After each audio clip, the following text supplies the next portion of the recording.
खौफनाक हादसा जंगल में। कुछ साल पहले की बात है। मेरी बहन देर रात काम से घर आ रही थी।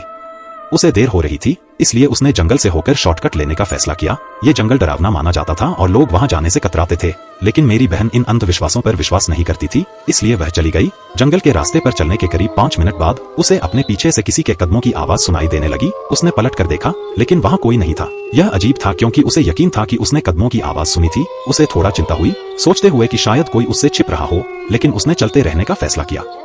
थोड़ी देर बाद उसे फिर से कदमों की आवाज सुनाई दी। ये आवाजें और करीब आती लग रही थीं। उसने फिर से देखा, लेकिन कुछ नहीं दिखा। फिर भी उसने अपने पास रखा मिर्च स्प्रे निकाल लिया। कुछ देर बाद कदमों की आवाजें तीसरी बार शुरू हुई। उसने चलने की गति बढ़ा दी, लेकिन इस बार उसे किसी ने उसके कंधे पर हाथ रखा।